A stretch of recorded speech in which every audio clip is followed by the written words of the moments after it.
Les aventures de Sherlock Holmes par Sir Arthur Conan Doyle. La bande mouchetée.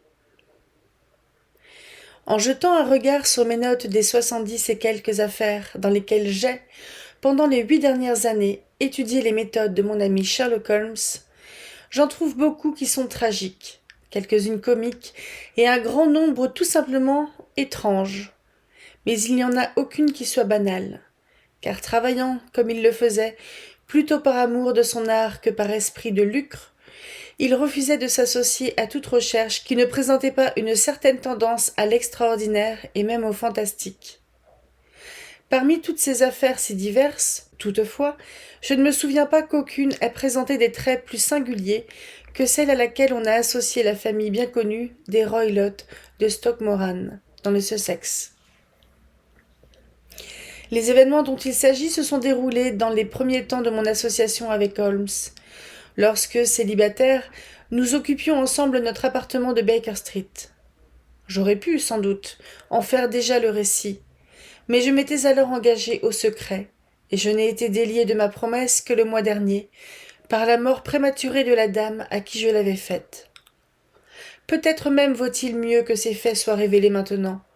J'ai en effet quelques raisons de croire que toutes sortes de bruits ont couru un peu partout concernant la mort du docteur Grimsby Roylott, tendant à rendre cette affaire encore plus terrible que la vérité. Ce fut au début d'avril 1883 que je me veillai un matin pour trouver Sherlock Holmes, déjà tout habillé, debout près de mon lit.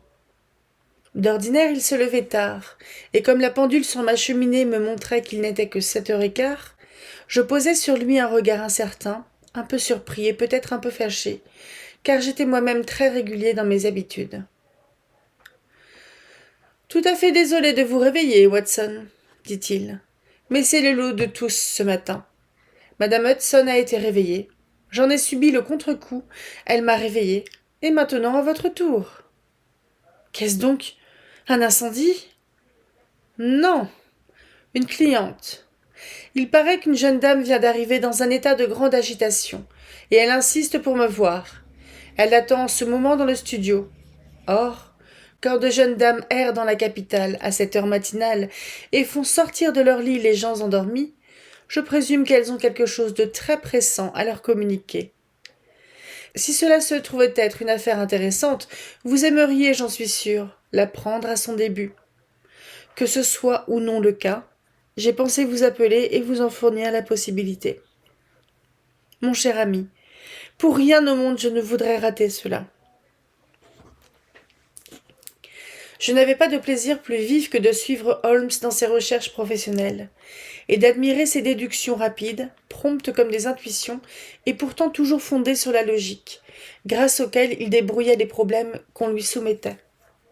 J'endossai rapidement mes vêtements, et quelques minutes après j'étais prêt à l'accompagner dans le studio. Une dame vêtue de noir, portant une épaisse voilette, était assise près de la fenêtre. Elle se leva à notre entrée. « Bonjour, madame, dit Holmes d'un ton allègre. Mon nom est Sherlock Holmes. Monsieur est mon ami intime et mon associé, le docteur Watson. Devant lui, vous pouvez parler aussi librement que devant moi. Ah! Je suis content de voir que madame Hudson a eu le bon sens d'allumer le feu. Je vous en prie, approchez-vous-en. Je vais demander pour vous une tasse de café bien chaud, car je remarque que vous grelottez. Ce n'est pas le froid qui me fait grelotter, monsieur Holmes, c'est la terreur. Ce disant, elle leva sa voilette et nous pûmes voir qu'elle était en effet dans un pitoyable état d'agitation. Son visage était tiré et gris, avec des yeux effrayés, toujours en mouvement comme ceux d'un animal traqué. Ses traits et sa figure étaient ceux d'une femme de 30 ans, mais ses cheveux étaient prématurément striés de gris, et son expression était lasse et hagarde. Sherlock Holmes la dévisagea d'un de ces regards rapides auxquels rien n'échappait. « Il ne faut pas avoir peur, dit-il d'une voix douce, en se penchant en avant et en lui tapotant l'avant-bras. Nous arrangerons bientôt tout cela, je n'en doute pas. Vous êtes venu par le train ce matin, à ce que je vois. Vous me connaissez donc? Non, mais je remarque qu'il vous reste la moitié d'un billet d'aller-retour dans la paume de votre gant gauche. Vous avez dû partir de bonne heure, et, avant d'arriver à la gare, il vous a fallu faire une assez longue course en charrette anglaise. » La dame tressaillit vivement, et ouvrit de grands yeux en regardant mon compagnon. « Il n'y a là aucun mystère, madame, » dit celui-ci avec un sourire. « Le bras gauche de votre jaquette est éclaboussé de taches de boue, en 7 endroits au moins. Les marques en sont toutes fraîches. Il n'y a pas d'autre véhicule pour lancer ainsi de la boue, et cela uniquement à la personne qui est assise à la gauche du conducteur. » « Quelles que soient vos raisons, c'est tout à fait exact. Je suis partie de chez moi avant 6 heures. Je suis arrivée à Leatherhead à 6h20, et je suis venue à la gare de Waterloo par le premier train. Monsieur, je ne peux pas endurer cette tension d'esprit plus longtemps. Je deviendrai folle si ça continue. Je n'ai personne vers qui me tourner. Personne. Sauf un ami qui m'aime, et lui, le pauvre, ne peut guère me venir en aide. J'ai entendu parler de vous, monsieur Holmes, par madame Farntosh, que vous avez secouru au temps où elle en avait tant besoin. C'est d'elle que je tiens votre adresse. Oh, monsieur, ne croyez-vous pas que vous pourriez m'aider aussi? Ou du moins, jeter un rayon de lumière dans les ténèbres épaisses qui m'entourent? Je ne saurais, à présent, vous récompenser de vos services, mais dans 1 mois ou 2, je serai mariée, avec la libre disposition de mes propres revenus, et alors, du moins, vous ne me trouverez pas ingrate. » Holmes se dirigea vers son bureau, et l'ayant ouvert, en tira un petit répertoire de ses enquêtes qu'il consulta. « Farntosh, dit-il. « Ah, oui, je me rappelle le cas. Il s'agissait d'un diadème en opale. Je crois que c'était avant que vous ne fussiez là, Watson. Je ne puis que vous dire, madame, que je serais heureux de consacrer à votre cas les mêmes soins qu'à celui de votre ami. Pour ce qui est de la rétribution, ma profession est sa propre récompense, mais vous aurez tout loisir de payer les dépenses que je pourrais engager quand cela vous conviendra le mieux. Et maintenant, je vous prierai de vouloir bien nous exposer tout ce qui pourra nous aider à nous former une opinion sur votre affaire. » « Hélas, reprit-elle, l'horreur de ma situation vient précisément de ce que mes craintes sont si vagues et de ce que mes soupçons se fondent sur des petits faits qui pourraient sembler si insignifiants que la seule personne au monde à qui j'ai le droit de demander aide et assistance considère tout ce que je lui en dis comme des idées de femme nerveuse. Je le vois bien, tant à ses paroles qui voudraient être consolantes qu'à ses regards qu'il détourne. Mais j'ai entendu dire, monsieur Holmes, que vous pouvez sonder au plus profond des multiples méchancetés du cœur humain. Vous pourrez, par vos conseils, guider ma marche parmi les dangers qui m'environnent. Je suis toute attention, madame. Mon nom est Helen Stoner, et je demeure avec mon beau-père, qui est le dernier survivant d'une des plus vieilles familles saxonnes de l'Angleterre, les Roylott de Stockmoran, dans la marche occidentale du Surrey. Holmes fit un signe de la tête. « Le nom m'est familier, dit-il.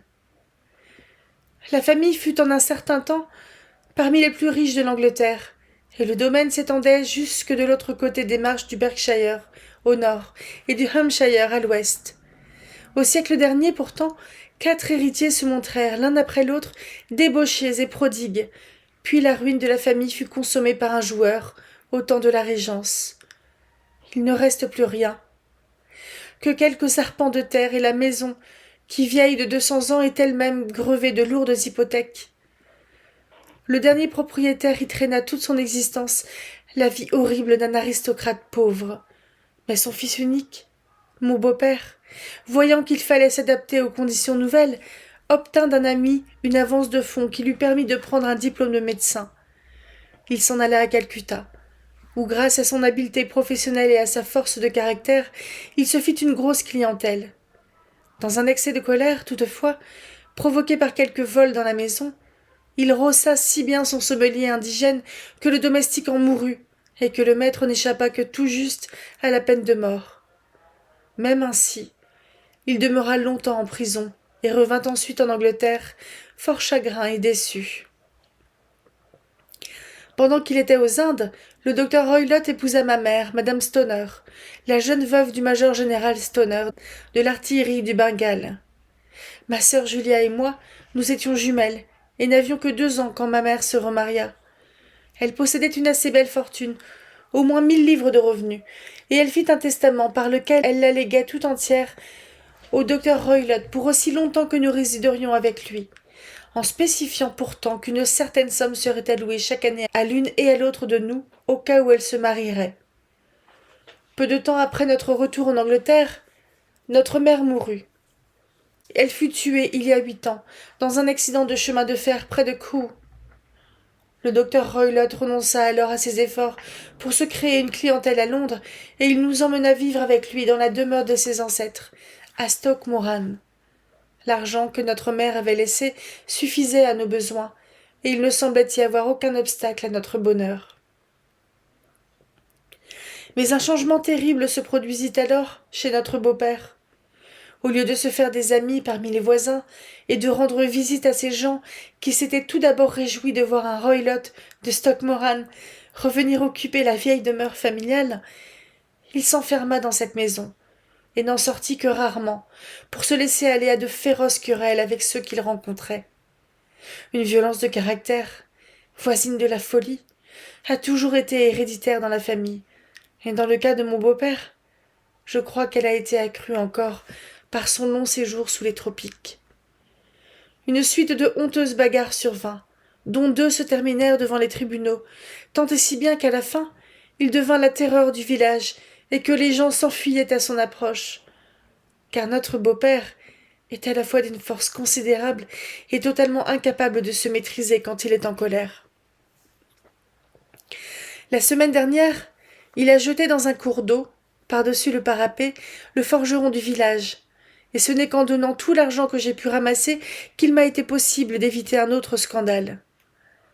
Il n'avait absolument pas d'amis, à part les bohémiens, et il permettait à ces vagabonds de camper sur les quelques arpents de terrain couverts de genêts qui constituent le domaine familial.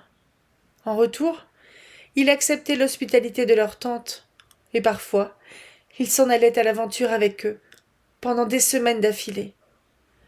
Il a une passion pour les animaux que lui envoie des Indes un correspondant, et il a en ce moment un guépard et un babouin qui errent en liberté sur ces terres, et que les villageois redoutent autant que leur maître. Vous pouvez imaginer, parce que je vous dis, que ma pauvre sœur et moi n'avions pas grand plaisir dans l'existence. Aucune servante ne voulait rester chez nous, et pendant longtemps, c'est nous qui avons fait tout le travail de la maison. Elle n'avait que 30 ans quand elle est morte, mais déjà, ses cheveux avaient commencé à blanchir, comme font les miens. Votre sœur est morte, donc? Elle est morte, il y a 2 ans, et c'est de sa mort que je désire vous parler. Vous pouvez comprendre que, menant la vie que j'ai décrite, il était peu vraisemblable que nous voyions quelqu'un de notre âge et de notre position. Nous avions cependant une tante, une sœur non mariée de notre mère, mademoiselle Honoria Westphal, et on nous permettait de temps en temps de lui rendre de courtes visites à sa maison, près de Harrow. Julia y est allée pour Noël, il y a 2 ans, et elle y rencontra un commandant de l'infanterie de marine en demi-solde, à qui elle se fiança. Mon beau-père fut informé de ses fiançailles quand elle revint, et ne fit aucune objection au mariage. Mais, moins d'une quinzaine avant le jour fixé pour la noce, survint le terrible événement qui m'a privé de ma seule compagne. Sherlock Holmes était resté renversé dans son fauteuil, les yeux clos, et la tête enfoncée dans un coussin. Mais il entr'ouvrit alors les paupières et regarda sa visiteuse. « Veuillez me préciser les dates, dit-il. C'est chose facile, car tous les événements de cette terrible époque sont gravés dans ma mémoire en lettres de feu. Le manoir est, comme je l'ai déjà dit, très vieux, et une seule aile en est habitée à présent. Les chambres à coucher dans cette aile sont au rez-de-chaussée. Le studio se trouve dans la partie centrale du bâtiment. De ces chambres, la première est celle du docteur Roylott, la seconde celle de ma sœur, et la troisième la mienne. Il n'y a pas de communication entre elles, mais elles ouvrent toutes sur le même corridor. Est-ce que je me fais bien comprendre? Très bien. Les fenêtres de ces chambres donnent sur la pelouse. Cette fatale nuit-là, le docteur Roylott était rentré dans sa chambre de bonne heure. Mais nous savions qu'il ne s'était pas couché, car ma sœur était incommodée par l'odeur forte du tabac indien qu'il fume d'ordinaire. Quittant sa chambre, elle vint dans la mienne, où elle demeura quelque temps à bavarder de son prochain mariage. À 11 heures, elle se leva de sa chaise pour me quitter, mais elle s'arrêta à la porte, et se retournant, elle me dit « À propos, Hélène, as-tu entendu quelqu'un siffler au milieu de la nuit ?»« Jamais. »« Je suppose que tu ne saurais, quant à toi, siffler en dormant. »« Assurément non, mais pourquoi ?»« Parce que toutes ces dernières nuits, vers 3 heures du matin, j'ai entendu siffler doucement, mais nettement. J'ai le sommeil léger et ça m'a réveillée. Je ne peux dire d'où cela venait. Peut-être de la chambre voisine, peut-être de la pelouse. Je me suis simplement dit que je te demanderais si tu l'avais entendu. »« Non, je n'ai rien entendu. Ça doit être ces maudits bohémiens qui sont dans la plantation. »« Probablement. Et pourtant, si c'était sur la pelouse, je m'étonne que tu ne l'aies pas entendu aussi. »« Ah, c'est que j'ai le sommeil plus lourd que toi. » Bon, ça n'a pas grande importance en tout cas. Elle m'a souri, elle a fermé la porte, et quelques instants après, j'ai entendu sa clé tourner dans la serrure. « Vraiment ?» dit Holmes. « Était-ce votre habitude de vous enfermer à clé la nuit ?»« Toujours. »« Et pourquoi ?» ?»« Je crois avoir mentionné que le docteur gardait un guépard et un babouin. Nous ne nous sentions en sécurité qu'avec nos portes fermées à clé. »« Très juste. Je vous en prie, continuez votre exposé des faits. » Cette nuit-là, je n'arrivais pas à dormir. Le vague sentiment d'un malheur imminent pesait sur moi. Ma sœur et moi, vous vous le rappelez, nous étions jumelles. Et vous savez quels liens subtils unissent deux âmes qui ont été si étroitement associées. C'était une nuit sauvage. Le vent hurlait au dehors, la pluie battait et claquait contre les fenêtres. Soudain, dans le vacarme de la tempête, éclata le cri perçant et sauvage d'une femme terrifiée. Je sus que c'était la voix de ma sœur. Je sautai de mon lit, m'enveloppai d'un châle et me précipitai dans le corridor. Comme j'ouvrais ma porte, il me sembla entendre un sifflement bas, analogue à celui que ma sœur m'avait décrit. Puis quelques minutes plus tard, un bruit, tel qu'on eût dit qu'une masse de métal venait de tomber. Pendant que je courais dans le corridor, la porte de ma sœur s'ouvrit et tourna lentement sur ses gonds. Je la regardai fixement, frappé d'horreur, ne sachant ce qui allait en sortir. À la lumière de la lampe du couloir, je vis ma sœur paraître dans l'ouverture, le visage blanc de terreur, les mains à tâtons cherchant du secours, tout son corps vacillant à droite, à gauche, comme celui d'un ivrogne. Je courus à elle, je la serrai dans mes bras, mais à ce moment, ses genoux parurent céder et elle tomba sur le sol. Elle se tordait comme quelqu'un qui souffre terriblement, et ses membres étaient affreusement convulsés.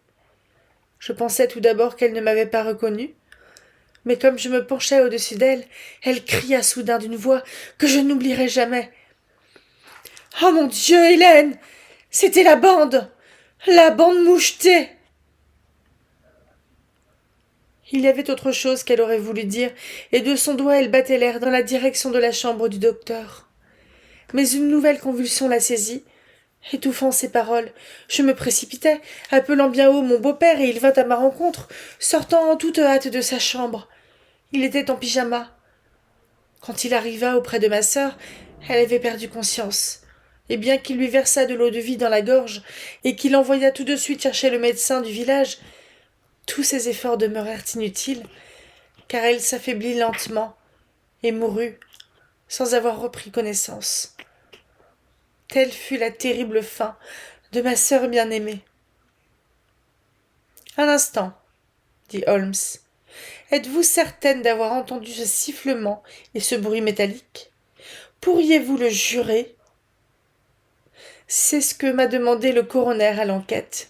J'ai la vive impression que je l'ai entendu, et cependant, dans le tumulte de la tempête et les craquements d'une vieille maison, il se pourrait que je me fusse trompée. Votre sœur était-elle habillée? Non. Elle était en toilette de nuit. Elle avait dans la main droite un bout d'allumette carbonisée et dans la gauche une boîte d'allumettes. Ce qui prouve qu'elle a frotté une allumette pour regarder autour d'elle quand l'alarme s'est produite. C'est important. Et à quelle conclusion le coroner est-il arrivé? Il a mené l'enquête avec grand soin, car la conduite du docteur Roylott était depuis longtemps bien connue dans le comté. Toutefois, il n'a pas réussi à trouver au décès une cause satisfaisante. Mon témoignage démontrait que la porte avait été fermée de l'intérieur et les fenêtres étaient bloquées par des volets anciens, munis de grosses barres de fer dont on vérifiait la fermeture chaque soir. On sonda soigneusement les murs. On les trouva partout très solides. Le plancher fut examiné avec le même résultat. La cheminée est large, mais elle est barrée par 4 gros crampons. Il est donc certain que ma sœur était toute seule quand elle mourut. En outre, elle ne portait sur elle aucune marque de violence. A-t-on parlé de poison? Les docteurs l'ont examinée à cet effet, mais sans succès. De quoi, alors, pensez-vous que cette malheureuse est morte? Ma conviction, c'est qu'elle est purement morte d'une frayeur et d'un choc nerveux dont je ne parviens pas à imaginer l'origine. Y avait-il des bohémiens à ce moment-là sur le domaine? Ah, il y en a presque toujours. Et qu'avez-vous conclu de cette allusion à une bande mouchetée? J'ai quelquefois pensé que ce n'étaient là que des propos sans suite, dus au délire. Quelquefois aussi que cela pouvait se rapporter à une bande de gens, peut-être même à ces bohémiens qui se trouvaient sur les terres du manoir. Je me demande si les mouchoirs à pois que tant d'entre eux portent sur la tête n'ont pas pu suggérer l'étrange adjectif que ma sœur employa. Holmes hocha la tête comme un homme qui est loin d'être satisfait. « Ce sont là des choses bien ténébreuses, dit-il, mais je vous en prie, continuez votre récit. 2 années ont passé depuis lors, et ma vie, jusque tout récemment, a été plus solitaire que jamais. Il y a un mois, cependant, un ami cher que je connais depuis de longues années m'a fait l'honneur de me demander ma main. Son nom est Armitage, Percy Armitage, le fils cadet de M. Armitage de Cranewater, près de Reading. Mon beau-père n'a fait aucune opposition au mariage, et nous devons nous marier dans le courant du printemps. Il y a 2 jours, on a commencé des réparations dans l'aile ouest du bâtiment. On a percé le mur de ma chambre à coucher, de sorte que j'ai dû déménager et occuper la chambre où ma sœur est morte, et coucher dans le lit même où elle a couché. Imaginez donc quel frisson d'horreur j'ai éprouvé quand, la nuit dernière, alors que j'étais éveillée et en train de penser à son terrible sort, j'ai tout à coup entendu, dans le silence de la nuit, ce sifflement bas qui avait été l'annonciateur de sa mort à elle. J'ai sauté de mon lit, j'ai allumé la lampe, mais il n'y avait dans la pièce rien d'anormal qu'on pût voir. J'étais néanmoins trop bouleversée pour me recoucher. Je me suis donc habillée, et dès qu'il a fait jour, j'ai quitté la maison sans bruit. J'ai loué en face une charrette à l'auberge de la Couronne. Je me suis fait conduire à Leatherhead, d'où je suis venue ce matin avec l'unique but de vous voir et de solliciter vos conseils.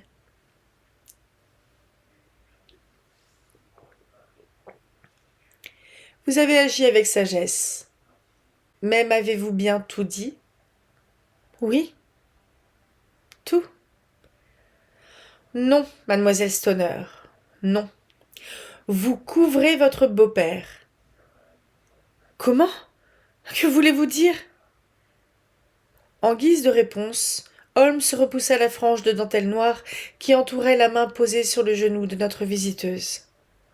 5 petites taches livides, les marques de 4 doigts et d'un pouce, étaient imprimées sur le poignet blanc. Vous avez été traité avec cruauté, dit Holmes. La dame rougit profondément et recouvrit son poignet meurtri. « C'est un homme très dur, dit-il, et qui peut-être ne connaît guère sa force. » Il y eut un silence pendant lequel Holmes, appuyant son menton sur sa main, regarda fixement le feu pétillant. Enfin, il dit : « C'est là une affaire très sérieuse. Il y a 1000 détails que je voudrais connaître avant de décider de quelle façon nous devons agir. Pourtant, nous n'avons pas une minute à perdre. Si nous allions à Stoke Moran aujourd'hui, nous serait-il possible de voir ces chambres à l'insu de votre beau-père ? Il se trouve qu'il a parlé de venir en ville aujourd'hui pour une affaire très importante. Il est donc probable qu'il sera absent toute la journée et que rien ne vous dérangera. Nous avons une femme de charge à présent, mais comme elle est vieille et bébête, je pourrais aisément l'écarter. » « Excellent. Vous voulez bien être de l'excursion, Watson ? » ?»« À tout prix. Nous viendrons donc tous les deux. Qu'allez-vous faire vous-même ? » ?»« J'ai 1 ou 2 petites courses que je voudrais faire à présent que je suis en ville, mais je rentrerai par le train de midi, de façon à être là quand vous viendrez. Et vous pouvez compter sur nous, au début de l'après-midi. J'ai moi-même quelques petites choses dont je dois m'occuper. Vous ne voulez pas rester pour le petit déjeuner ? Non. Il faut que je m'en aille. Mon cœur est allégé déjà, maintenant que je vous ai confié mes ennuis. J'attends avec impatience de vous revoir cet après-midi. Elle tira sur son visage sa lourde voilette et doucement sortit de la pièce. « Watson, que pensez-vous de tout cela ? » demanda Holmes en se renversant dans son fauteuil. « Ce me semble être une affaire bien obscure et bien sinistre. »« Oui, assez obscure et assez sinistre. Cependant, si cette dame a raison, quand elle dit que le plancher et les murs sont intacts et qu'on ne peut passer par la porte, la fenêtre ou la cheminée, sa sœur devait donc, à n'en pas douter, être seule quand elle est morte, de si mystérieuse façon. Que faites-vous alors de ces sifflements nocturnes et des paroles si étranges de la mourante ? Je n'y comprends rien.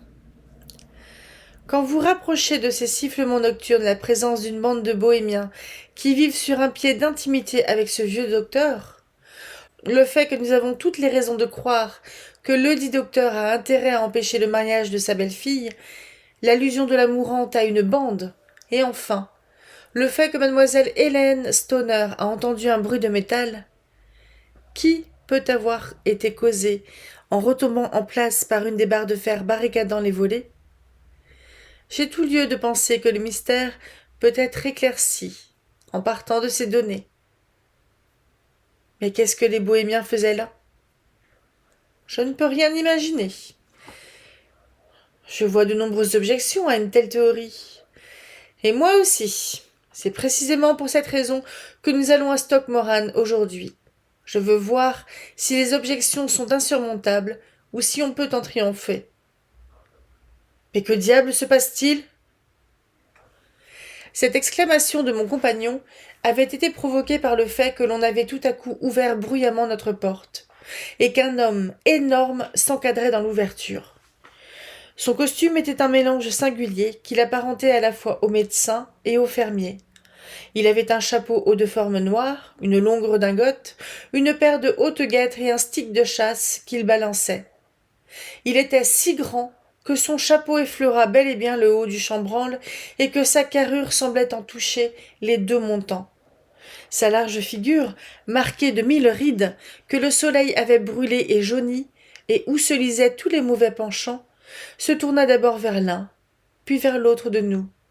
Avec ses yeux profondément enfoncés dans l'orbite et tous injectés de bile, avec son nez busqué, mince et décharné, l'homme ressemblait assez à un vieil oiseau de proie plein de férocité.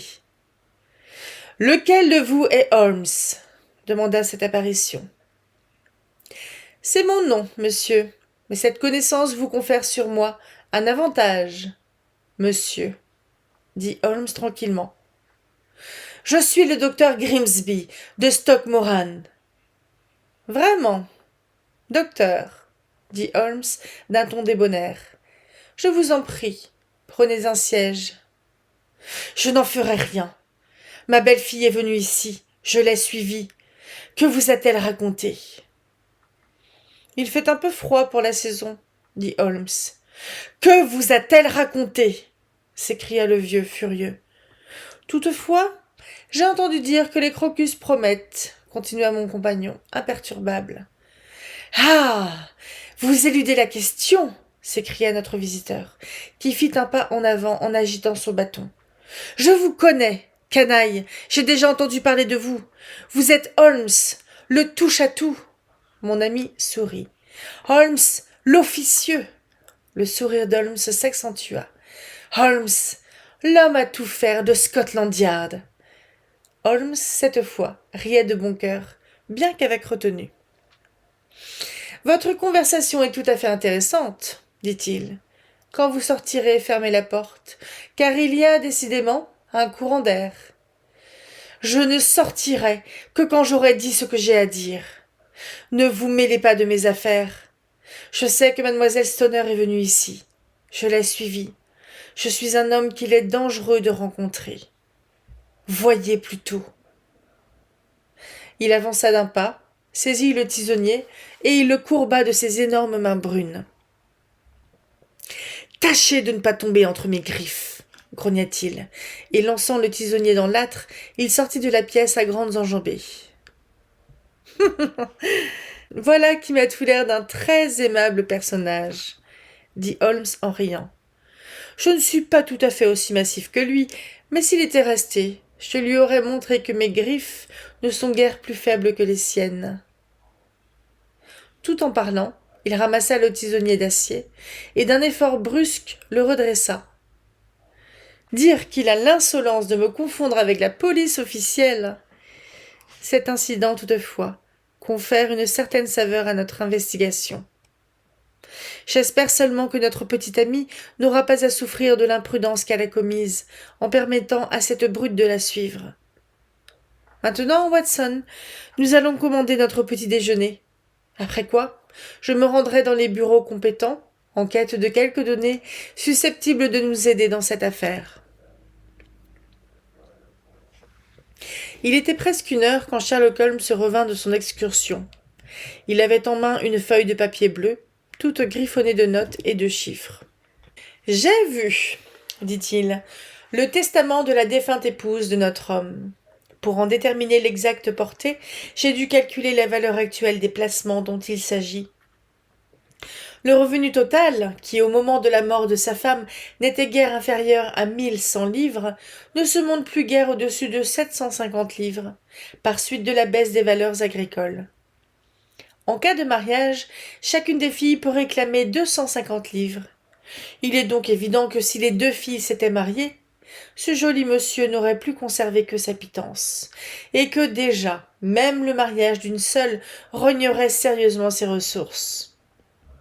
Le travail de cette matinée n'a pas été perdu, puisqu'il m'a prouvé que le docteur a de très solides raisons de faire obstacle à tout arrangement de ce genre. Et maintenant, Watson, la chose est trop sérieuse pour que nous flânions, surtout depuis que le vieux sait que nous nous intéressons à ses affaires. Si donc vous êtes prêts, nous hélerons un fiacre et nous nous ferons conduire à la gare de Waterloo. Je vous serai fort obligé de glisser un revolver dans votre poche. Un LA numéro 2 est un excellent argument avec les gentlemen qui sont de force à faire des nœuds avec des tisonniers d'acier. Ça, et une brosse à dents. Voilà, je crois, tout ce dont nous avons besoin. À la gare, nous fûmes assez heureux pour attraper un train pour Leatherhead. Là, nous louâmes une carriole à l'auberge de la gare, et pendant 4 ou 5 milles, nous roulâmes le long des jolis chemins du Surrey. C'était un jour idéal, avec un ciel éclatant parsemé de quelques nuages floconneux. Les arbres et les haies en bordure de la route montraient tout juste leurs premières pousses vertes, et l'air était saturé de l'agréable odeur de la terre humide.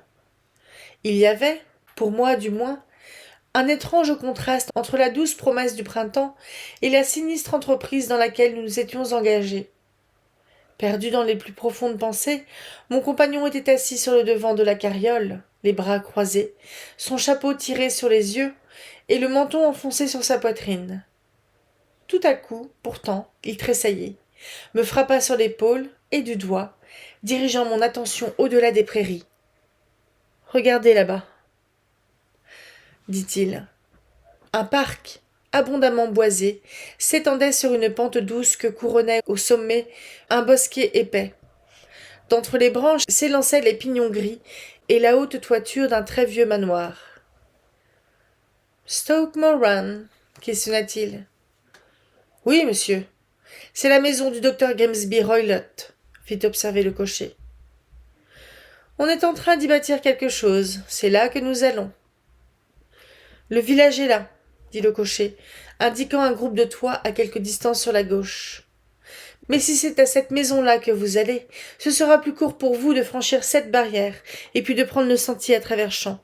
C'est là-bas où la dame se promène. » « Et la dame, je suppose que c'est mademoiselle Stoner, » remarqua Holmes en s'abritant les yeux. « Oui, je crois que ce que vous suggérez vaut mieux. » Nous descendîmes, réglâmes notre course, et la carriole reprit bruyamment le chemin de Leatherhead.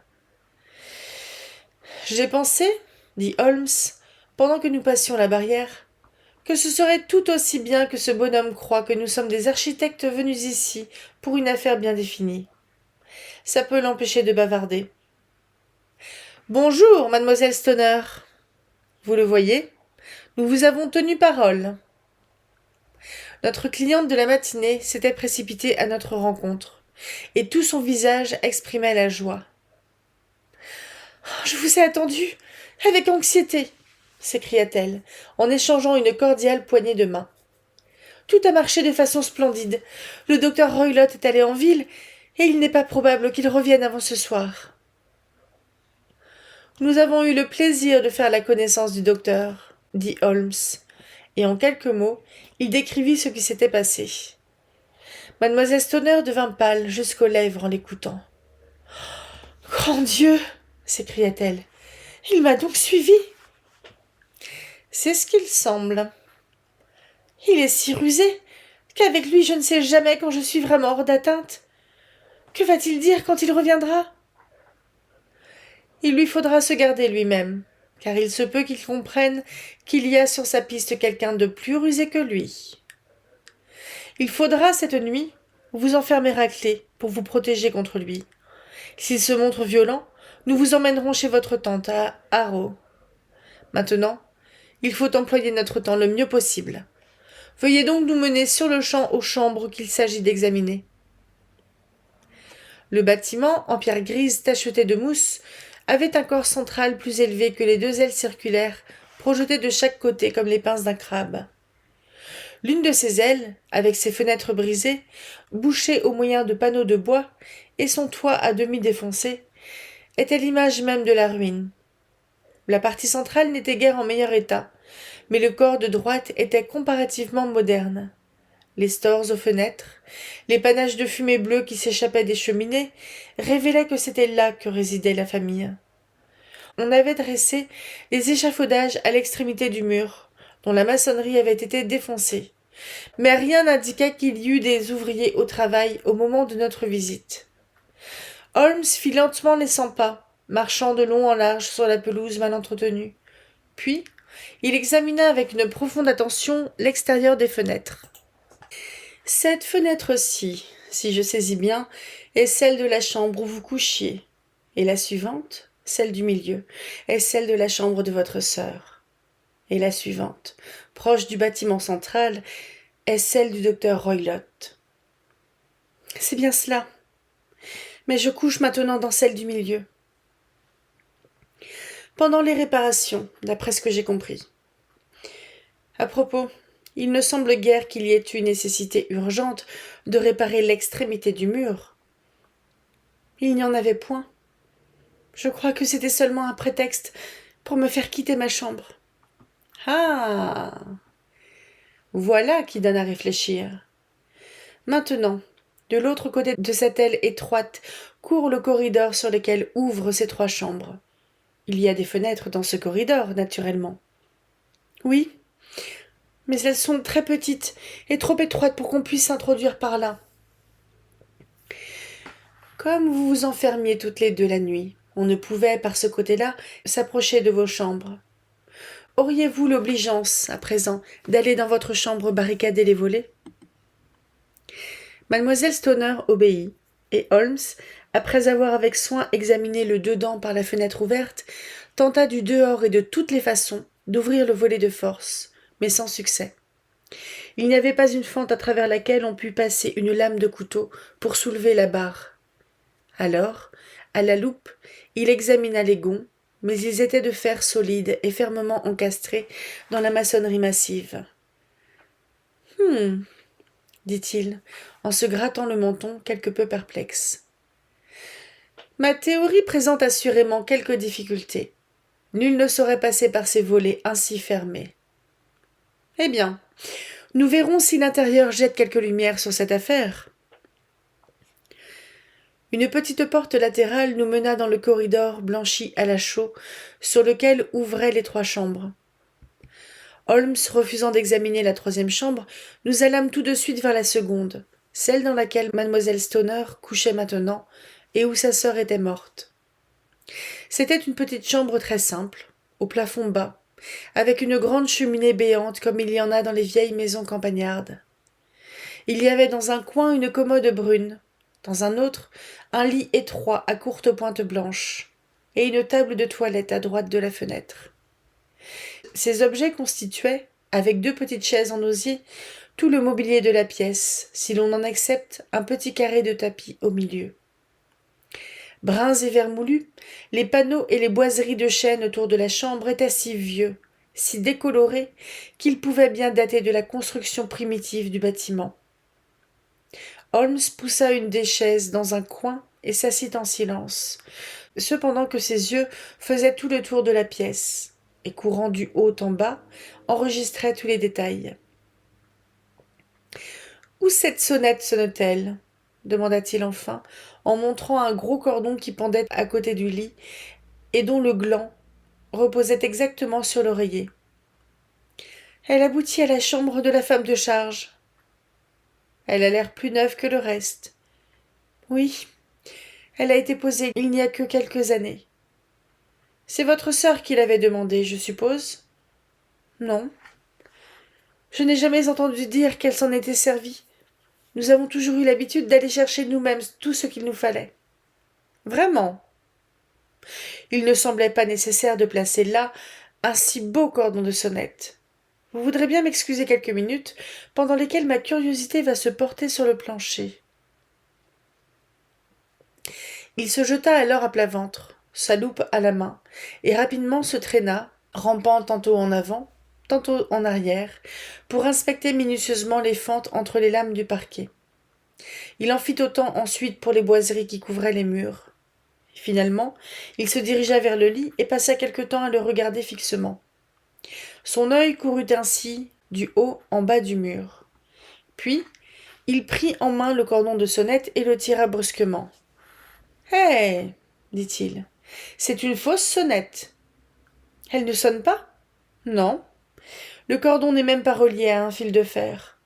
Voilà qui est très intéressant. Vous pouvez voir à présent qu'elle est fixée à un crochet, juste au-dessus de l'endroit où se trouve l'ouverture de la prise d'air. »« Que c'est absurde ! Je ne l'ai jamais remarqué auparavant. »« Très étrange, » observa Holmes en tirant sur le cordon. « Il y a dans cette chambre 1 ou 2 points très singuliers. Par exemple, il faut que l'architecte soit un imbécile pour ouvrir une prise d'air qui donne dans une autre pièce, alors que, sans plus de peine, il aurait pu la faire communiquer avec l'air du dehors. »« Cela aussi est tout à fait moderne, » dit la jeune femme. « Cela date de la même époque que le cordon de sonnette, » remarqua Holmes. « Oui, on a fait plusieurs petits changements à ce moment-là. » Il semble que ce furent des changements d'un caractère très intéressant. Des cordons de sonnette qui ne sonnent pas, et des prises d'air qui n'aèrent point. Avec votre permission, mademoiselle Stoner, nous porterons maintenant nos recherches dans l'autre chambre. La chambre du docteur Roylott, bien que plus spacieuse que celle de sa belle-fille, était aussi simplement meublée. Un lit de camp, un petit rayon en bois garni de livres, la plupart d'un caractère technique. Un fauteuil à côté du lit, une chaise ordinaire en bois contre le mur, une table ronde et un grand coffre en fer étaient les principaux objets qui s'offraient à nos yeux. Holmes, lentement, fit le tour de la pièce et examina chaque chose avec le plus vif intérêt.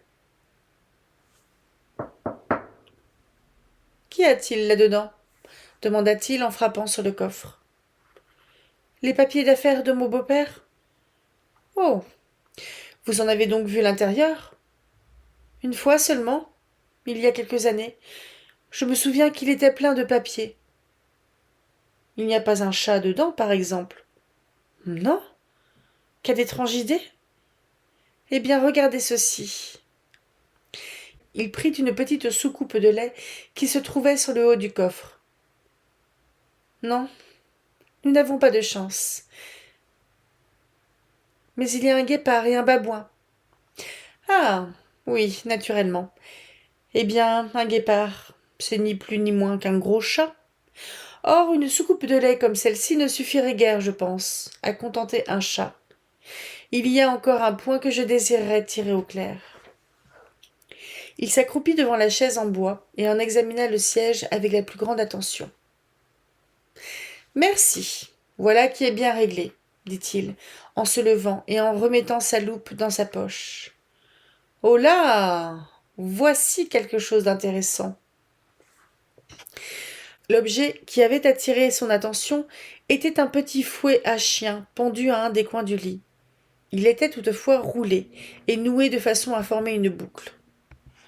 « Que dites-vous de cela, Watson ?»« C'est un fouet assez ordinaire, mais je ne vois pas pourquoi on y a fait ce nœud. »« Le fait est que c'est moins ordinaire, cela, hein ? Ah, le monde est bien méchant, et quand un homme intelligent tourne son esprit vers le crime, c'est la pire chose qui soit. Je crois, mademoiselle Stoner, que j'en ai vu assez maintenant, et avec votre permission, nous irons nous promener sur la pelouse. » Je n'avais jamais vu le visage de mon ami aussi farouche, ni son front aussi sombre qu'au moment où nous nous sommes éloignés du lieu de nos recherches. Nous avions à plusieurs reprises remonté et redescendu la pelouse, et ni mademoiselle Stoner ni moi-même n'osions ni ne voulions interrompre le cours de ses pensées, quand il s'éveilla de sa rêverie. « Il est tout à fait essentiel, mademoiselle Stoner, dit-il, que vous suiviez absolument mes conseils en tout point. »« Je les suivrai, très certainement. La chose est trop sérieuse pour hésiter en quoi que ce soit. Votre vie peut dépendre de votre obéissance. Je vous assure que je suis toute entre vos mains. Et d'abord, il faut que mon ami et moi, nous passions la nuit dans votre chambre. » Mademoiselle Stoner et moi nous le regardâmes, étonnés. « Oui, c'est nécessaire. Laissez-moi vous expliquer. Je crois que c'est l'auberge du village, de l'autre côté, là-bas. »« Oui ?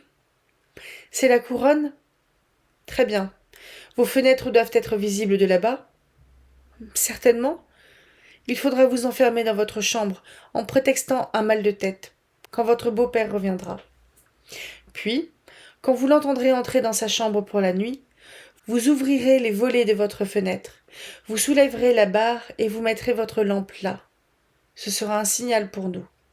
Et alors, avec les objets dont vous pouvez avoir besoin, vous vous retirerez dans la chambre que vous occupiez avant. Je ne doute pas qu'en dépit des réparations, vous ne puissiez vous y installer pour une nuit. Oh, certes, bien facilement. Pour le reste, vous n'avez qu'à nous laisser faire. Mais que ferez-vous ? Nous passerons la nuit dans votre chambre, et nous chercherons la cause de ce bruit qui vous a dérangé. Je crois, monsieur Holmes, que vous avez déjà votre idée bien arrêtée, dit mademoiselle Stoner, en posant sa main sur le bras de mon camarade. Peut-être bien. Mais par pitié, dites-moi ce qui causa la mort de ma sœur. Avant de parier, je voudrais avoir des preuves plus évidentes. Vous pouvez, du moins, me dire si je ne me trompe pas, et si elle est effectivement morte d'une frayeur subite. Non, je ne le crois pas. Je crois qu'il doit y avoir eu une cause plus tangible. Et maintenant, mademoiselle Stoner, il faut que nous vous quittions, car si le docteur Roylott, en rentrant, nous voyait, notre voyage serait inutile. Au revoir, et soyez courageuse, car si vous faites ce que je vous ai dit, vous pouvez être sûre que nous écarterons les dangers qui vous menacent. Sherlock Holmes et moi ne n'eûmes aucune difficulté à louer 2 chambres à l'auberge de la Couronne. Ces pièces se trouvaient à l'étage supérieur, et de notre fenêtre, nous découvrions nettement la grande porte de l'avenue et l'aile habitée du manoir de Stoke Moran. À la tombée de la nuit, nous vîmes le docteur Grimsby Roylott passer en voiture. Son énorme carrure se détachait nettement à côté de la mince silhouette du garçon d'écurie qui conduisait. Celui-ci éprouva quelque difficulté à ouvrir les lourdes portes, et nous entendîmes le rugissement enroué de la voix du docteur, en même temps que nous le voyions agiter un poing menaçant. La voiture entra, et quelques minutes après, nous vîmes, provenant d'une des pièces où l'on avait allumé une lampe, une lumière soudaine jaillir parmi les arbres. « Savez-vous bien, Watson, dit Holmes, tandis que nous étions assis tous deux dans l'obscurité qui commençait, que j'éprouve quelques scrupules à vous emmener ce soir. Il y a nettement un élément de danger. Puis-je vous être utile? Votre présence peut être inappréciable. Alors c'est réglé, je viendrai. C'est très gentil de votre part. Vous parlez de danger? Vous avez évidemment vu dans ces chambres plus de choses que je n'en ai aperçues. Non. Mais j'imagine que j'en ai tiré plus de déductions que vous. Vous avez, je pense, vu tout ce que j'ai vu. Je n'ai rien vu de remarquable, sauf ce cordon de sonnette, et j'avoue que trouver sa raison d'être passe mon imagination. Vous avez aussi vu la prise d'air? Oui, mais je ne pense pas que ce soit une chose extraordinaire que d'avoir une petite ouverture entre 2 chambres. Celle-ci est si minuscule qu'un rat y pourrait à peine passer. Je savais, avant de venir à Stoke Moran, que nous trouverions une prise d'air. Mon cher Holmes. Oui, je le savais. Vous vous rappelez que, dans son récit, elle nous a dit que sa sœur pouvait sentir le cigare de Roylott. Or cela, tout naturellement, suggère tout de suite qu'il doit exister une communication entre les 2 pièces. Ce ne pouvait être qu'une petite ouverture, autrement, on en aurait tenu compte lors de l'enquête du coroner. J'ai donc diagnostiqué une prise d'air. Mais quel mal peut-il y avoir à cela? Eh bien, il y a au moins une curieuse coïncidence de date. On établit une prise d'air, on installe un cordon et une dame qui couche dans le lit meurt. Cela ne vous frappe pas? Jusqu'ici, je ne peux encore voir aucun rapport. N'avez-vous rien observé de très particulier à propos de ce lit? Non. Il a été fixé au plancher par des fiches de fer. Avez-vous jamais vu un lit assujetti comme cela?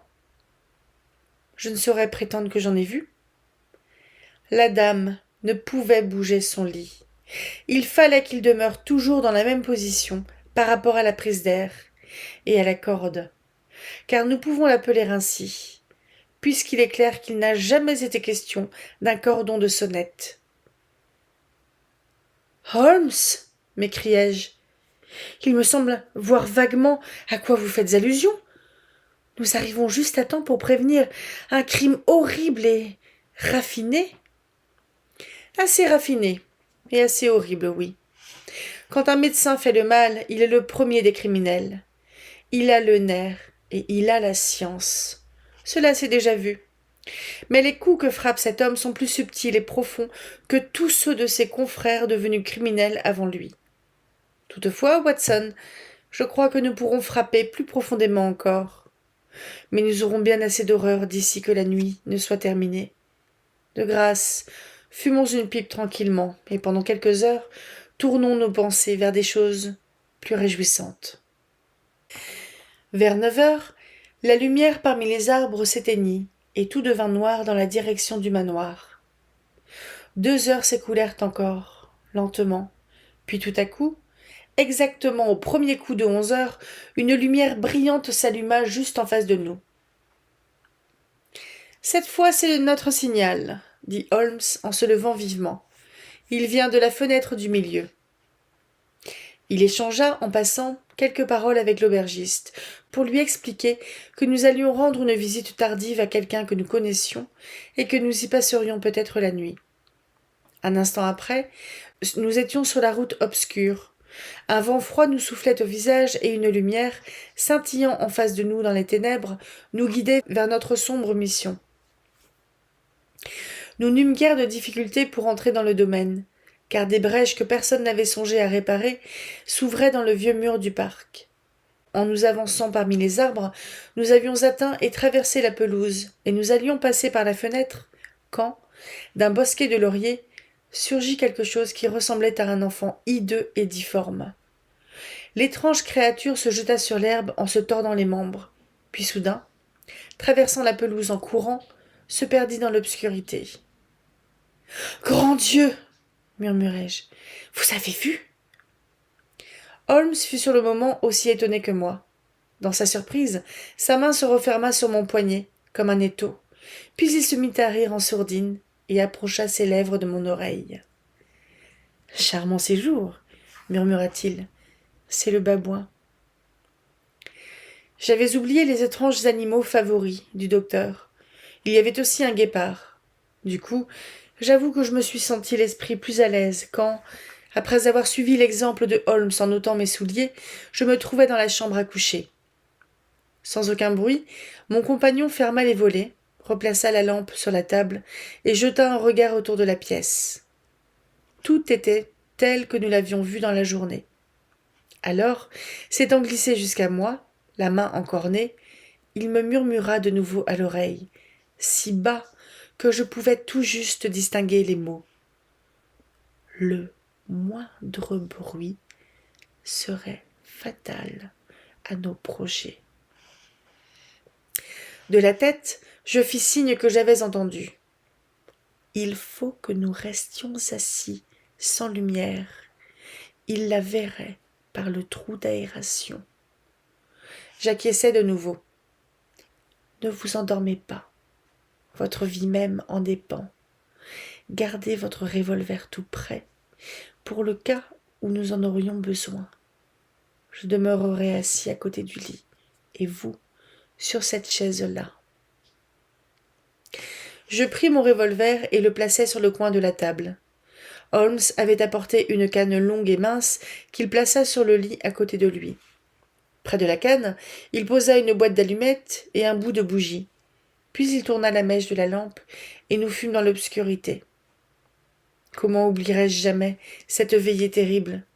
Je ne pouvais entendre aucun bruit, pas même le souffle d'une respiration, et pourtant, je savais que mon compagnon était assis, les yeux grands ouverts, à quelques pieds de moi, dans un état de tension nerveuse identique au mien.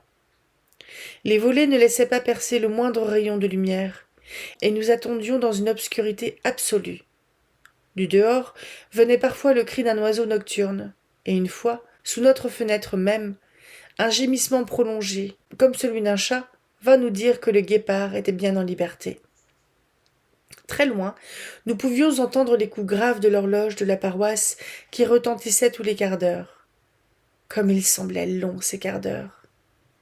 Minuit sonna, puis 1 heure, puis 2, puis 3, et nous étions toujours assis là, à attendre en silence ce qui pourrait arriver. Soudain, une lueur momentanée apparut dans la direction de la bouche d'air. Elle s'évanouit tout de suite, mais une forte odeur d'huile qui brûlait et de métal chauffé lui succéda. On venait d'allumer une lanterne sourde dans la chambre voisine. Je perçus le bruit d'un mouvement très doux, puis tout fut de nouveau silencieux, bien que l'odeur se fît plus forte. Pendant une demi-heure, je restai assis, l'oreille tendue. Alors, tout à coup, un autre bruit se fit entendre. Un bruit calme, très doux, comme celui d'un jet de vapeur s'échappant sans discontinuer d'une bouilloire. Au moment où nous l'entendions, Holmes sauta du lit, frotta une allumette, et de sa canne cingla avec fureur le cordon de sonnette. « Vous le voyez, Watson » hurla-t-il. « Vous le voyez » Mais je ne voyais rien. Au moment où Holmes gratta son allumette, j'entendis un sifflement bas et clair. Toutefois, la lumière éclatant soudain devant mes yeux fatigués fit qu'il me demeurait impossible de dire sur quoi mon ami frappait aussi sauvagement. Je pus voir pourtant que son visage, rempli d'horreur et de dégoût, était d'une pâleur de mort. Il avait cessé de frapper, et il regardait fixement la bouche d'air quand soudain éclata dans le silence de la nuit le cri le plus horrible que j'aie jamais entendu.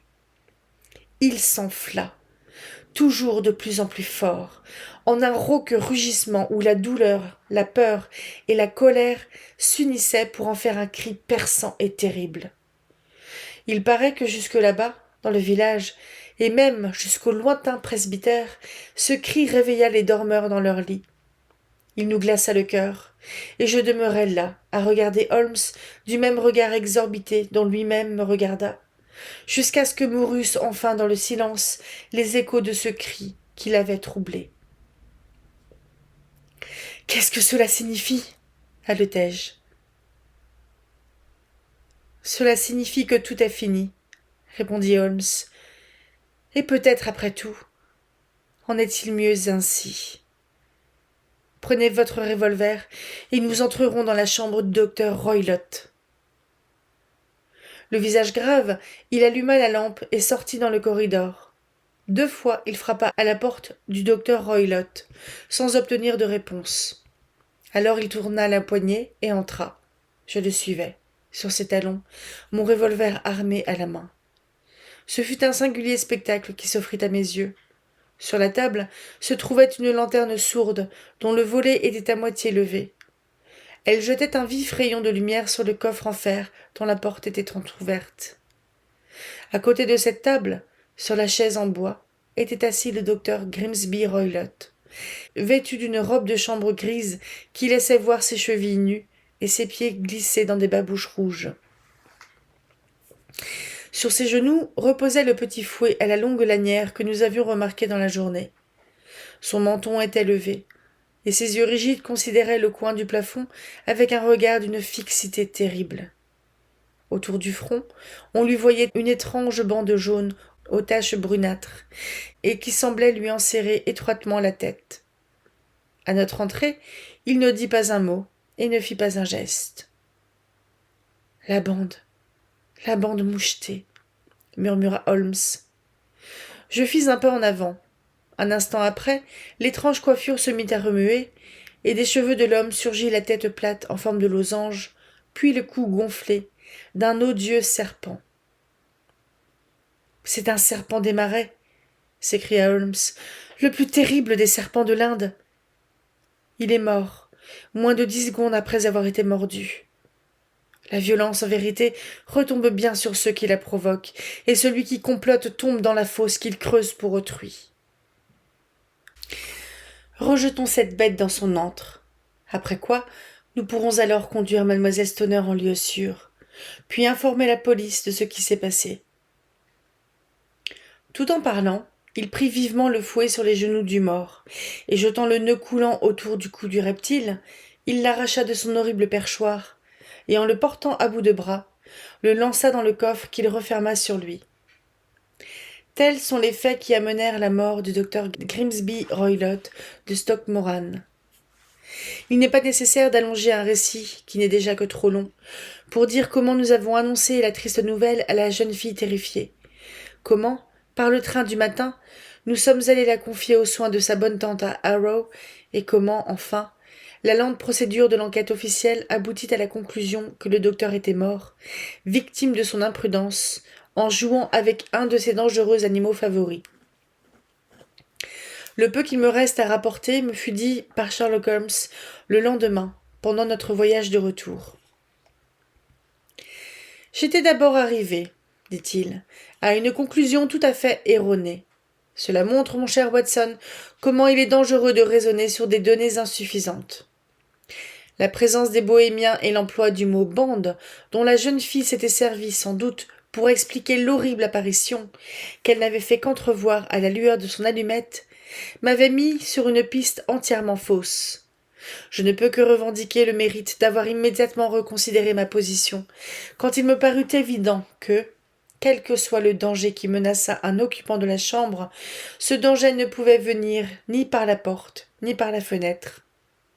Mon attention fut attirée tout de suite, comme je vous l'ai déjà dit, sur la bouche d'air et le cordon de sonnette qui descendait sur le lit. La découverte que ce n'était qu'un trompe-l'œil et que le lit était assujetti au plancher me fit sur-le-champ soupçonner que cette corde était là pour servir de pont à quelque chose qui passait par le trou et descendait vers le lit.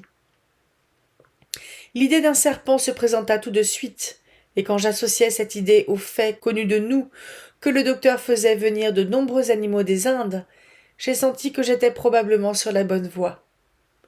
L'idée de se servir d'une sorte de poison que ne pourrait déceler aucune analyse clinique était bien celle qui viendrait à un homme intelligent et cruel, accoutumé aux choses de l'Orient.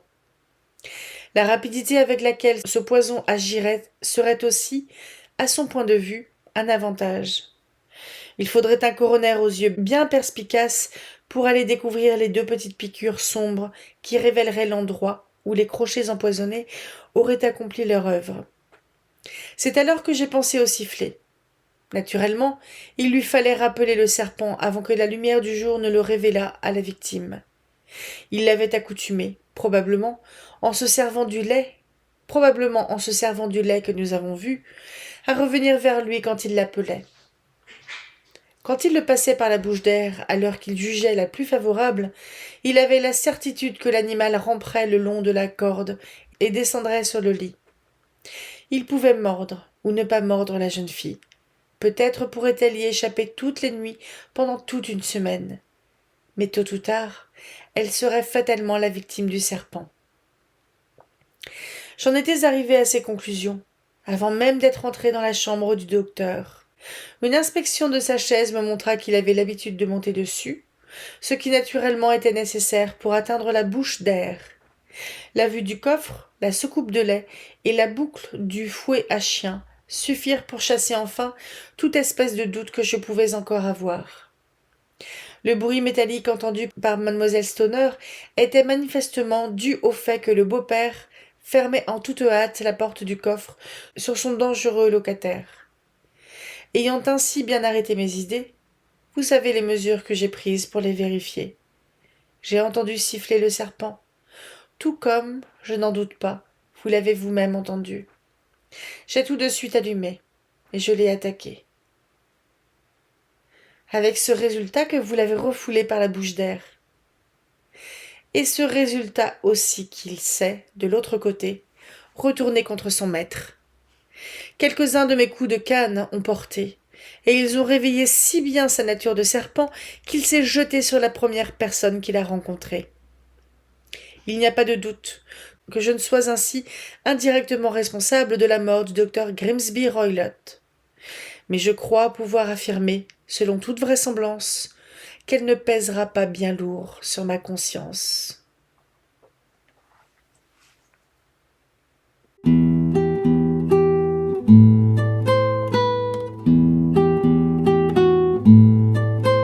Bonjour et bienvenue à la ressourcerie de l'écrivain.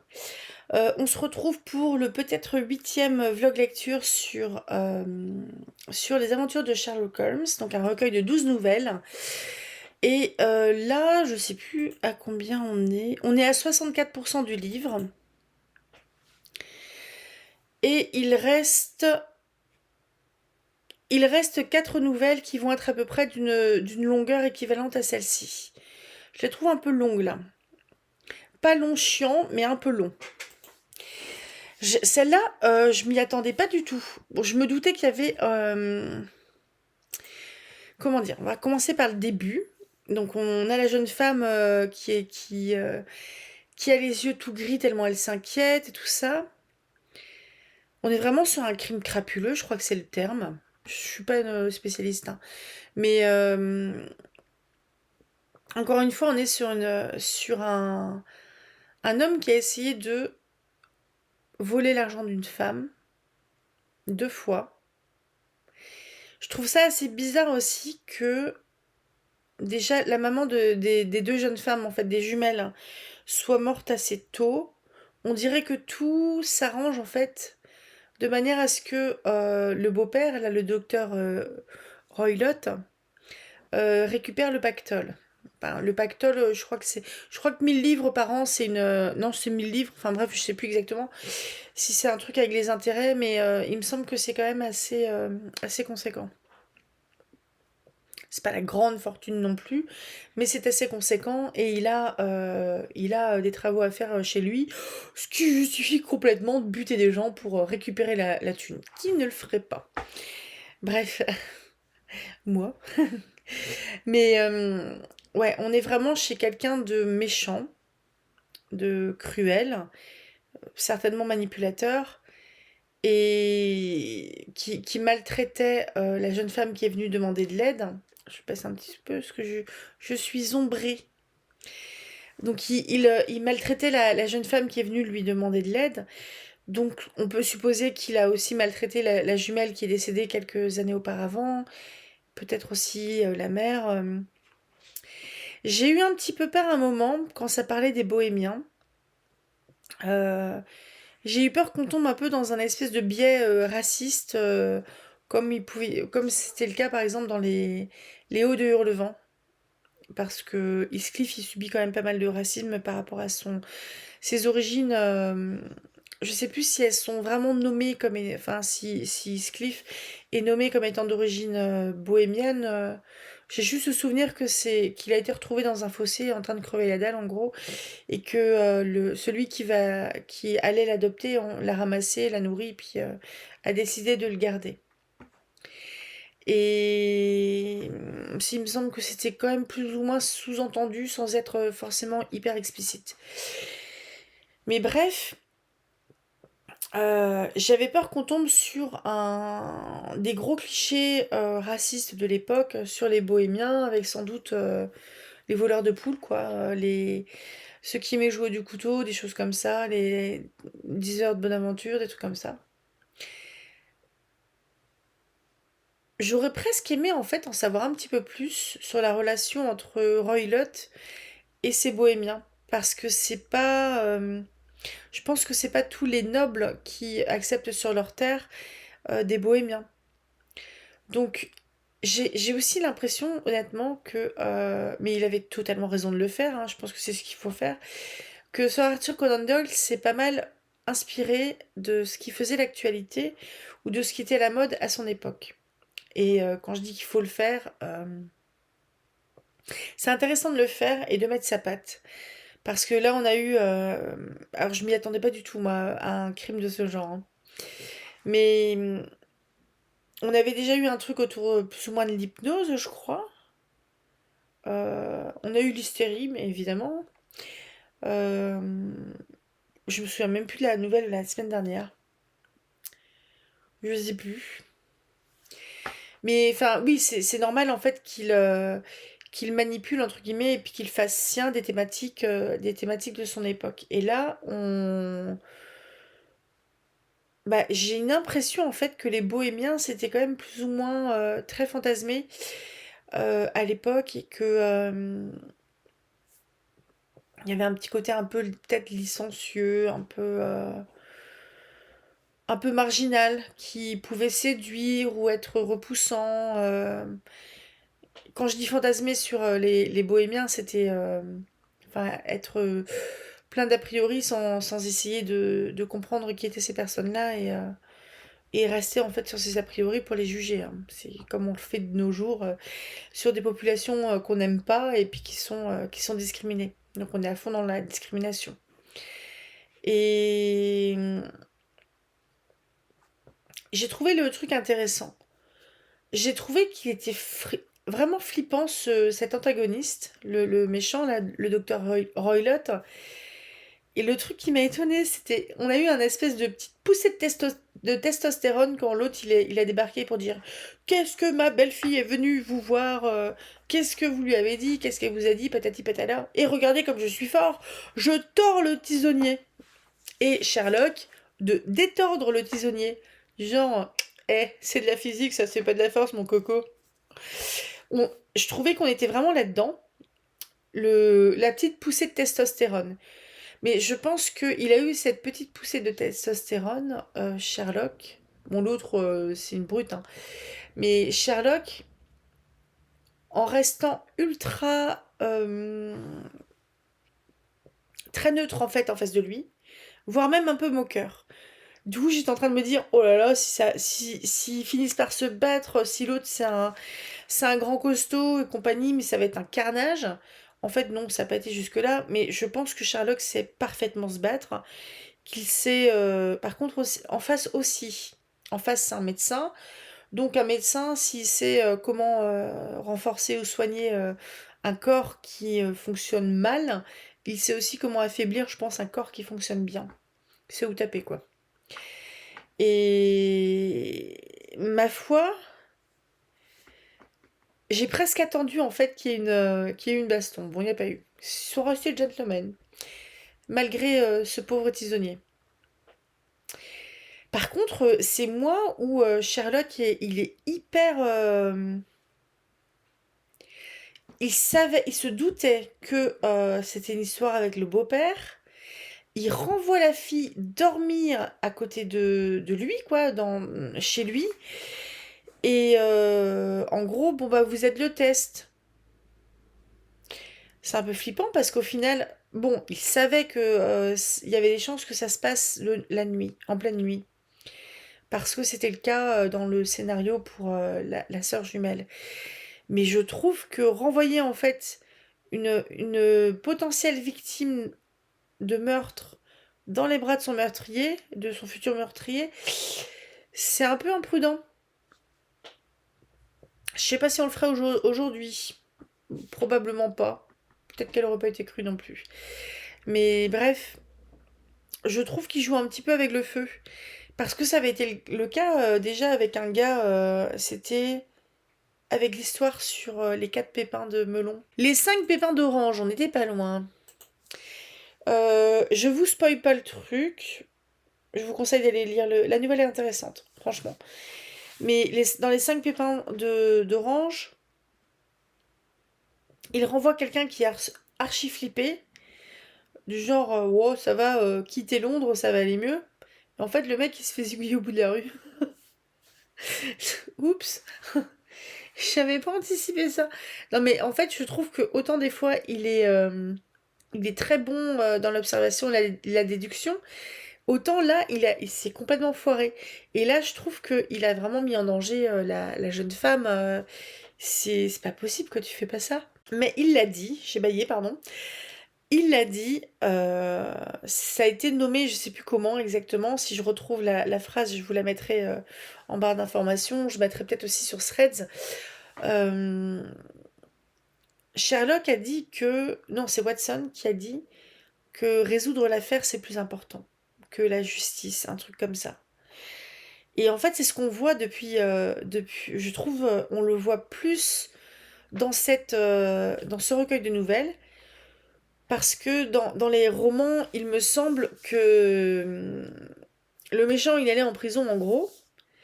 Ou des fois, on avait des histoires où, avec une espèce d'empathie, il se disait, bon, en gros, c'est un pauvre type, bon, il a eu très peur, on arrête là, puis c'est fini.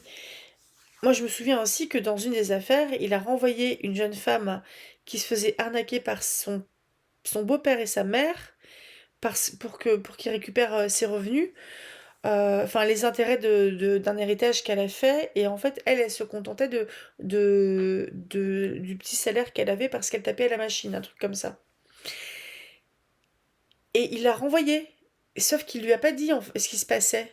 Et ce qui fait que la nana, à l'heure où à l'heure qu'il est, c'est toujours la grosse pigeonne de sa famille. Donc vous voyez, on peut avoir la justice, on va dire la justice qui juge enfin le côté le système judiciaire qui vient dire bah non ça c'est pas bien, du coup comme t'as fait ça tu payes ça, enfin tu dois ça à la société, tu dois 4 ans de prison, j'ai n'importe quoi. Mais il y a aussi la justice autre, parce que Bah, je trouve que ça reste. Là, ils ont sauvé quand même la peau de la nana, qui va sans doute, bah, qui va garder son argent, qui va sans doute devoir vivre ailleurs. Il a un sens de la justice qui est particulier. Il a surtout, j'ai l'impression qu'il doit se dire, objectif, résoudre l'enquête, paf, c'est fait. Mais si le méchant court toujours, la victime, elle est toujours victime, c'est pas grave. Donc c'est un peu léger, je trouve, parce que bon, c'est il y a 150 ans à la louche. Je pense qu'il y avait quand même une ébauche de police et de justice. Peut-être pas comme c'est aujourd'hui, peut-être pas comme c'est aujourd'hui en Angleterre, mais je pense qu'il y avait quand même quelque chose qui tenait à peu près la route. Bon, je pense que c'est surtout les voleurs de poules et les bandits de grand chemin, si c'était encore d'actualité, qui payaient plutôt que des notables, hein, comme d'habitude. Mais je suis assez sceptique. Et bah, j'aimerais bien voir un peu plus. Là, on avait un peu plus de Watson. Bon, Watson, c'est lui qui raconte, etc. Là, il a parlé un peu plus, il a interagi un petit peu plus qu'à la dernière nouvelle. Mais ça manque un peu de Watson. Par contre, je trouvais que c'était intéressant que chronologiquement, là, en gros, cette nouvelle-là, il raconte l'affaire qui s'est passée des années avant. Donc, bah, entre au final les deux premiers romans, parce que ils se sont rencontrés lors de la première affaire. Ils étaient colocataires. Watson rencontre Mary avec qui il va se marier au cours du premier livre. Et dans le 2, il est marié avec elle. Ce qui veut dire que cette nouvelle-là, au niveau de la chrono, elle se déroule entre j'ai oublié les titres. Entre une étude en rouge et entre le signe des quatre. Je crois que je vais m'arrêter, je commence à fatiguer. Et c'était un petit peu... enfin, comme comment dire, la nouvelle était un peu longue. Ça va être le cas aussi pour les dernières. Bon, je verrai, hein. Si à un moment je suis un peu débordée dans une semaine, je décalerai, c'est pas grave. Je décalerai la fin de Sherlock. Il n'y a pas le feu, il y a plein de trucs à lire encore sur la chaîne, hein. Je m'arrête là. Je vous souhaite un très bon samedi. À demain pour ceux qui me suivent pour la suite de Mansfield Park. Donc on est toujours dans la partie 2 de Mansfield Park. Je crois que ça va pas être très long la partie 2. Et mercredi prochain, je vais peut-être faire une vidéo blabla. J'en ai déjà parlé, mais en fait, plus ça va, plus ça mûrit. J'aimerais faire une vidéo un peu discussion, bon, c'est moi qui discute toute seule, hein, mais sur le lecteur qui s'identifie au personnage, donc l'identification du lecteur au personnage, et et mettre en parallèle en fait la représentation des minorités dans la fiction. Et là, vraiment sur la littérature. Voilà. Peut-être ça sera mercredi, peut-être que ça sera autre chose. On verra. Je vous souhaite un très bon samedi. À tout bientôt. Lisez tout grand, rêvez tout plein, ou l'inverse. Et puis c'est tout. Salut!